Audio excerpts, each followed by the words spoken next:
Dear brothers and sisters, today I speak to you not with grand words, but with a humble invitation to rediscover the power of mercy and the healing grace of forgiveness. These are not signs of weakness, but of the deepest strength a soul can hold. Mercy is not just one of God's attributes. It is His very identity. When we open the Scriptures, when we reflect on the life of Jesus, we see again and again that God chooses mercy before anything else. He does not begin with judgment or condemnation. He begins with compassion. He sees the wounds, the weaknesses, the failures of humanity, and He responds not with anger, but with love that stoops down to lift us up. This is the great mystery of our faith, that the Creator of the universe, so mighty and holy, is drawn to the fragile and broken. His heart is tender toward us even when we turn away. Even when we fall again and again, He does not grow weary. He does not give up. As the Father runs to embrace the prodigal Son, so God runs to meet us with open arms. This is mercy. This is the first word He speaks to our souls. And yet, in our world today, mercy is often misunderstood. It is seen as soft, as naive, as unrealistic. But mercy is not weakness. Mercy is strength. It takes great courage to show mercy in a world that teaches retaliation. It takes great faith to extend forgiveness when you have every right to be angry. But this is the path of Christ. He did not raise His voice in vengeance from the cross. He whispered forgiveness. Father, forgive them, for they know not what they do. So we must ask ourselves, is mercy the first language we speak to others?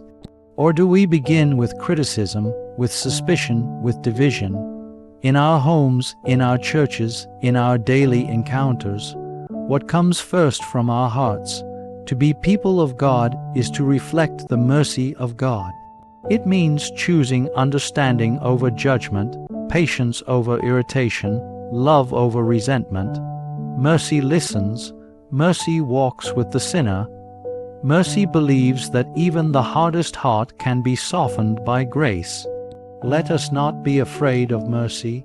Let us embrace it. Let us live it. For in mercy we find the face of the Father, and in showing mercy to others we reflect that divine love that has no end. Forgiveness is not simply an action we take for others. It is a gift we give to ourselves. Too often, we hold on to the pain that others have caused us. We carry the weight of betrayal, the sting of harsh words, the memory of injustice. And yet, in doing so, we chain our hearts to the very wounds we long to heal. Forgiveness is the key that opens those chains. It is the moment we say, I will no longer allow this pain to have power over my peace. When we forgive, we do not erase what happened. We do not say that the hurt did not matter. Quite the opposite. We acknowledge the depth of the wound, but we refuse to let bitterness define our story. Forgiveness does not mean forgetting. It means choosing love over hate, grace over vengeance. It means seeing the other person not as the sum of their mistakes, but as a fellow child of God, broken like we are, and in need of mercy, just as we are. And let us remember, forgiveness is not a feeling. It is a decision. It is something we choose, even when our heart is not ready, even when the pain is still fresh. It is an act of faith, faith in the God who forgave us first, faith in the truth that love is stronger than anger, faith that healing is possible, even when reconciliation may not be. Jesus teaches us this most profoundly on the cross. In the very moment of his greatest suffering, he does not curse his enemies. He does not call for justice. He offers forgiveness. "Father, forgive them," he says, "for they know not what they do." This is divine mercy poured out in its purest form. This is the model he gives us. When we forgive, we become free, not because the past is erased, but because we are no longer bound to it. We step out of the prison of resentment. We open ourselves to peace. We become instruments of healing in a world so deeply in need of it. And so I say to you, do not wait for the perfect moment to forgive. Do not wait for the other person to change or apologize or understand. Forgive because God has forgiven you. Forgive because your soul longs for peace. Forgive because freedom lies on the other side of that holy act. In forgiving, we mirror the mercy of God, and in doing so, we set both others and ourselves free. At the very center of the gospel is not a doctrine, a rule, or a command. It is an embrace, the embrace of the Father who runs to the prodigal Son, the embrace of Jesus who touches the leper, dines with the sinner, and lifts the broken. This embrace is mercy, and mercy is not just an aspect of the gospel, it is its heart. Everything in our faith flows from the merciful love of God. The gospel is not a message reserved for the perfect. It is good news for those who have fallen, those who are lost, those who carry heavy burdens. Christ came not to applaud the righteous, but to seek out the wounded, the excluded, the sinner. Over and over again, we see him breaking boundaries, social, religious, even legal, to reach those who were told they did not belong. Why? Because mercy sees beyond labels. Mercy sees the soul. Too often, religion is used as a weapon of exclusion. But the gospel is a hand outstretched, not a finger pointed. Jesus does not ask, "Are you worthy?" He asks, "Do you want to be healed?" And he meets us with eyes full of compassion. This is the radical, unsettling beauty of the gospel, that God does not wait for us to become holy before loving us. He loves us into holiness. When we forget this, when we reduce the gospel to rules without relationship, we risk becoming like the Pharisees, more concerned with appearances than with people. But Jesus reminds us again and again, "I desire mercy, not sacrifice." The rituals, the laws, the traditions, they matter, but they are meant to serve love, not replace it. Without mercy, faith becomes dry, joyless, even harsh. With mercy, it becomes life, giving. Mercy does not mean compromising truth. On the contrary, it reveals the deepest truth, that every person is sacred, that no one is beyond redemption, that grace is stronger than sin. The church must always be a place of mercy, not a fortress of the perfect, but a field hospital for the wounded. This is what Christ offers, and this is what we are called to offer. Not condemnation, but invitation. Not judgment, but healing. When people encounter us, they should encounter the kindness of Jesus. They should feel that no matter their story, there is hope, there is forgiveness, there is a way home. So let us return to the heart of the gospel. Let us speak with mercy, act with mercy, live with mercy. For in doing so, we do not only follow Jesus, we reveal him. So often we speak of forgiveness as something we extend to others, and rightly so.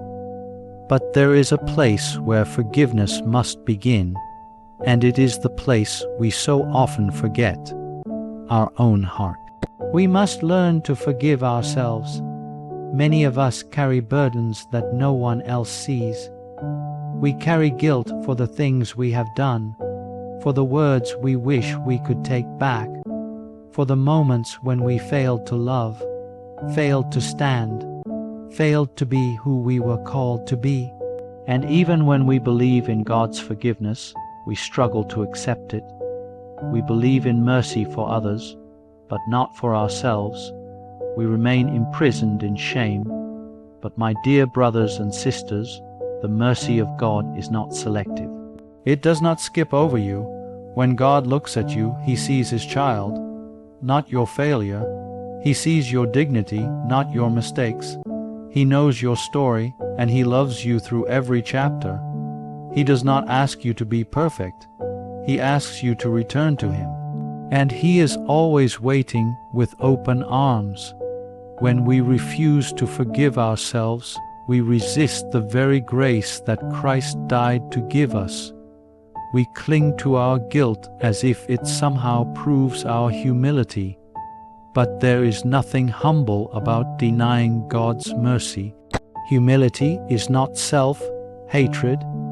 It is the truth that we are loved even in our littleness, and that we are never beyond the reach of God's tenderness. Forgiving yourself is not about pretending you did nothing wrong. It is about recognizing your need for mercy and accepting it with a grateful heart.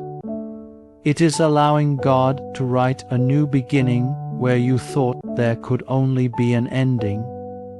It is trusting that his love is greater than your past, that his grace is stronger than your wounds. And this inner forgiveness bears fruit. When we allow ourselves to be healed, we become healers. When we are at peace within, we carry peace to others. A heart reconciled to itself is a heart that can truly reconcile with others. But if we remain at war within, we will struggle to love freely. Forgiveness, then, is not just an act. It is a transformation. So I say to you, let go. Let go of the voice that tells you you're not good enough. Let go of the fear that you are too far gone. Let go of the lie that your sin is greater than God's love. It is not. It never will be.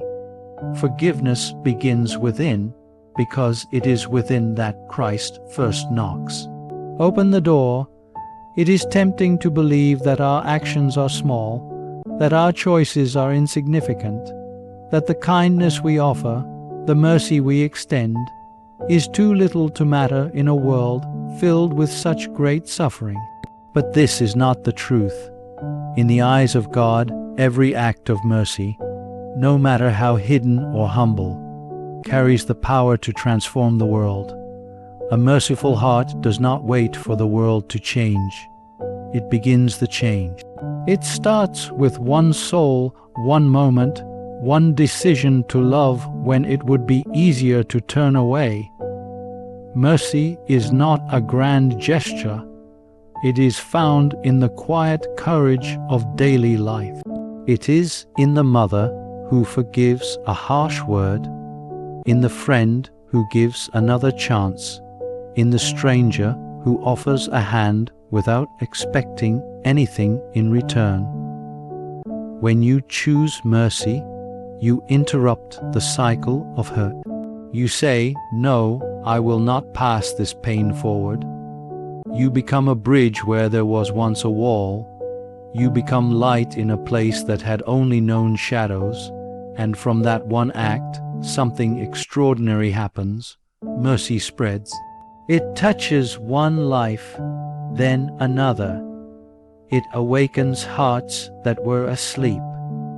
It becomes a current stronger than hatred, deeper than division. The world does not need more power. more wealth, more pride. It needs more mercy. It needs people who are willing to love without conditions, to forgive without measure, to see the face of Christ in the broken and the forgotten. It needs hearts that beat with compassion, that are moved by suffering, and that dare to believe that peace is possible. Jesus told us, "Blessed are the merciful, for they shall obtain mercy." This is not just a promise for the afterlife, it is a truth for now. When we show mercy, we bring heaven closer to earth. We begin to build the world that God dreams for us, a world where dignity is restored, where enemies become brothers, where no one is left behind. You may feel small, but your heart, filled with mercy, can do great things. The saints did not change the world through might, but through mercy. They fed the hungry, comforted the sick, forgave their persecutors, and we are called to do the same, each in our own way. So I urge you, do not hold back your mercy. Do not wait for a perfect moment. Begin today. Begin now. Be merciful in your home, in your school, in your workplace. Speak gently. Listen deeply. Forgive quickly. Love freely.